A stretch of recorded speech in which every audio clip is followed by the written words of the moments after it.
Good morning, good afternoon, good evening. Welcome to Chronicles Ministry. And this week we're going to do something very, very different. I've never done anything like this before, actually. I found a friend. I have a friend. And I brought her to my house, and she's going to share a little bit of a testimony with us. So last week we went back, because that's what we do. We look back in order to look forward. And we looked at Peter, and we looked at him in order to be reminded of God's faithfulness. And when we look back and remember, we can move forward in hope. So just a little recap. We looked at Matthew 14, verse 22 to the end of the chapter. And just going to give a few reminders here. Verse 22 says, "Immediately Jesus made the disciples get into the boat and go ahead of them to the other side." Now, I want to remind you, me, and anybody that's listening that Jesus told the disciples to get into the boat. It was at his direction. It was at his command.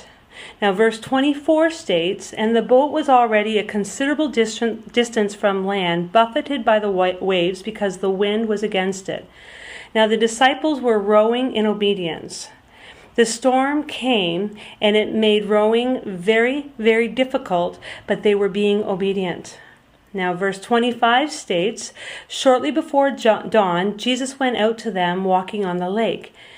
I'd like to remind you that Jesus showed up.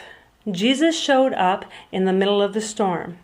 And verse 26, we see that they were terrified, that would be the disciples, and they stated, "It's a ghost." They cried out in fear. But Jesus immediately said to them, "Take courage, it is I," or as the original language says, "I am. Don't be afraid." Now, verse 28, this is when it starts to get really interesting. Peter replied, "Lord, if that is you, tell me to come to you on the water." All but one stayed in the boat, which I want to remind you, as I did last week, there is nothing in the text to suggest that there was anything wrong with staying in the boat. It would be very presumptuous for us to think so. So Peter was bold, and he asked a bold question. Peter asked to do the impossible if it really was Jesus walking on the water. In the storm, Peter called out, and Jesus answered him and said, "Come." Now, Peter did get out of the boat, and he did do the impossible, that is, until he got distracted by the winds and the waves. He cried out, "Lord, save me." And once again, like last week, I want to point out that Peter knew exactly who to call out to.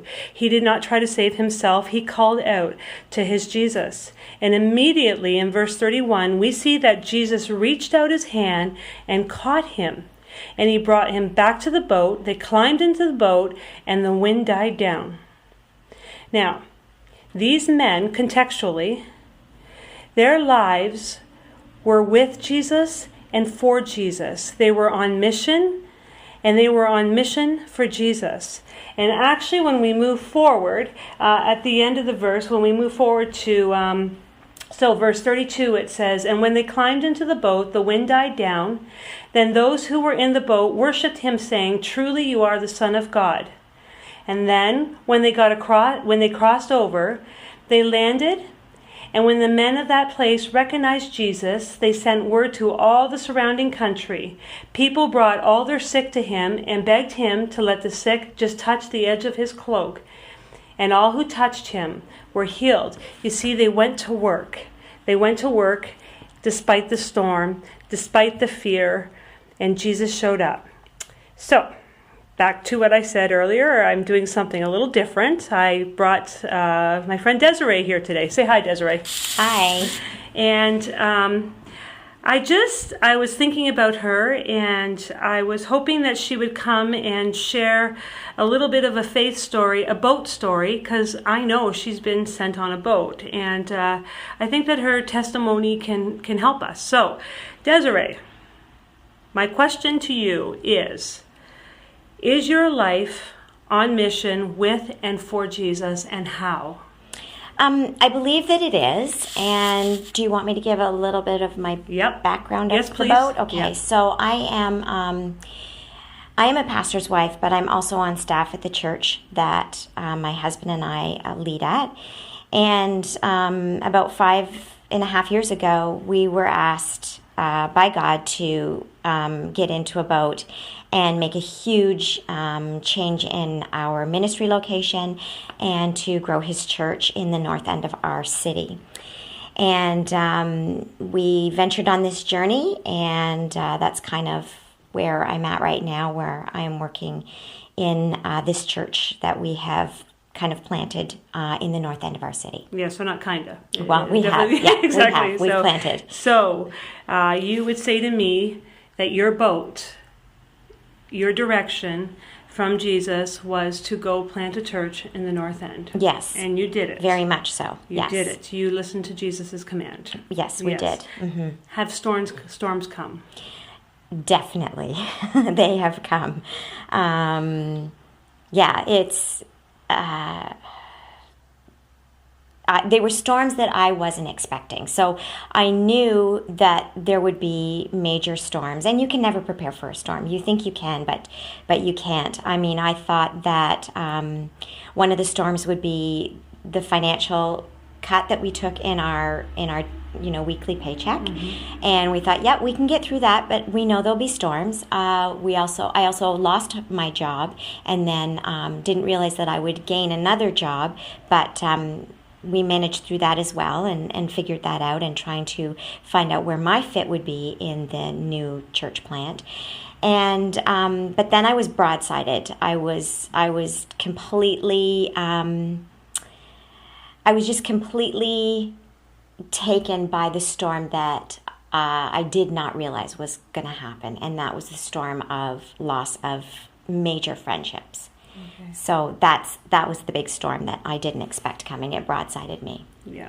Rowing? How was rowing at that point? Oh my goodness. I felt like the wind was taken out of me. I didn't have anyone to talk to other than my husband and my 2 children. Fortunately, we have a close family. The rowing was really, really difficult because I knew what we were doing was something that God asked us to do. There was no doubt about that in my mind. But losing people that I could talk to, that I could pray with, that I could converse with, that I could cry with, or even laugh with, I felt very lost and alone. I felt like no one was there for me to support me and love me through this. Yeah. So I guess that's the point of a storm, though, right? Mm-hmm. The Sea of Galilee was known to be ferocious, and it was known to be very unexpected. So these men, they're fishermen, right? So there was times when they would have feared for their very lives, right? So I do not think for a minute that your life was in danger, but the wind knocked out of your sails 100%, and you wanted to keep going. Yeah, you wanted to keep going. Is there any time that? Oh, sorry, were you going to say something? Yeah, I just wanted to jump on that thought of not being in danger. I don't think I was in danger physically, emotionally. Yeah, good point. I was in a huge danger because, as you're leading something, whether it be a company or a business or your own personal business, if you mentally are feeling exhausted, if you mentally can't put sentences together, or you feel foggy, or you feel unfocused, then you can't do your best, what God calls you to do. And that is where I was feeling that I was lacking. I was trying to do my best, but emotionally, I was not at a good space in my mind. Yeah. Did you ever doubt that this direction was from God, from Jesus?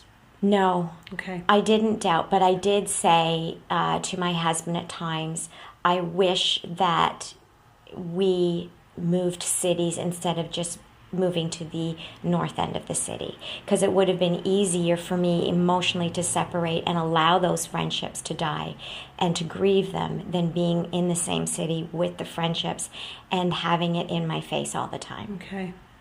It's a storm, Desiree. Yeah. Yeah. Yeah, it completely is. Mm-hmm. At any point, so Jesus put these men into a boat at his direction, at his command, just like we believe that he did with you. And they were rowing out of obedience, and the fatigue, the scared factor, and you've just shared beautifully what that felt like for you as well. Now, Jesus was on the mountain praying all night long. Do you know that your Jesus is praying for you at all times? Have you ever thought of it like that? Yes. And no. Okay. So, you know in your head that he tells you he's there for you all of the time. Mm-hmm. And that he is just a whisper away, right? Mm-hmm. But there were times I was like, yeah, you are so far away from me. And it was me far away from him. Mm-hmm. And I know that now. But yeah, I know he's just saying, just wait. Mm-hmm. Which is really, really difficult. Absolutely. To wait. We don't wait. Yeah. We don't wait well. I don't wait well. Yeah. But yeah, I'm 5 years in and I'm still waiting. You're still waiting. Mm-hmm. Mm-hmm. Yeah. Have you seen your Jesus walking on the storm? Have you seen him anywhere? Definitely. Can you tell me where? In certain unexpected relationships that have come along my way. Yeah, I have seen them. I've seen it in my sons. I've seen it in my husband. I've seen it in my new daughter-in-laws, where he's provided that for me. And people stepping into my space for moments of time, not to stick around, but for moments of time, and had to choose to leave for whatever reason. I don't know why. But yes, I have seen him. You have seen him walking on the waves. Mm-hmm, I have. Do you believe that your Jesus is the Jesus that is in control of the storm?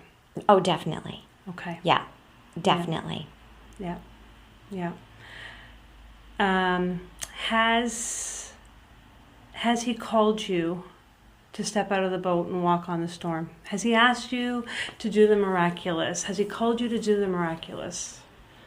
Maybe yes, maybe no. That's a really good question. That is a really good question, because I'm not sure. Because right now, we're working hard at being obedient to what he's asked us to do and build and plant, and also we have opened up a second site in a rural community that's 30 minutes from the north end of the city. Mm-hmm.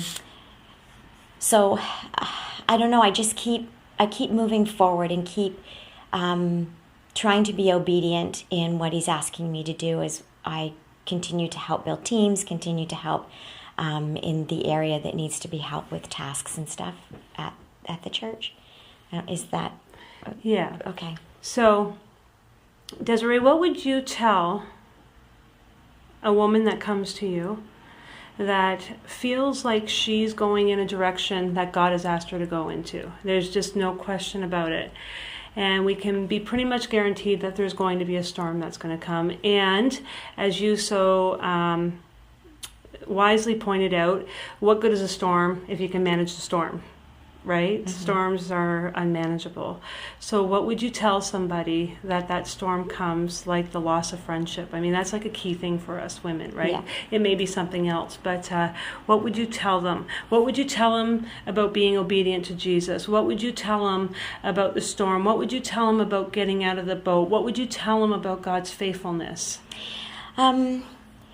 I think what I would say, and I've said to people who have asked me that in the last little while, is don't doubt what God has put in your heart. Don't be afraid of it. Step into the moments, ask the questions, and keep asking. You might not get an answer right away. You might not get the answer that you are hoping for, but try to push away the fear and anxiety and trust that God is leading you in a way that he knows what's best for you. A lot of times we women are terrified of reinventing ourselves when we get, into our 40s, late 30s, 40s, and 50s and 60s. And I think it's really important. We have so much work to do as women in that age group, we're not done. Might not be cooler than what we thought, what we used to be or whatever, but there are younger women watching us, and we need to be open to putting on a clinic for the younger women that are coming up and watching how we handle the storms.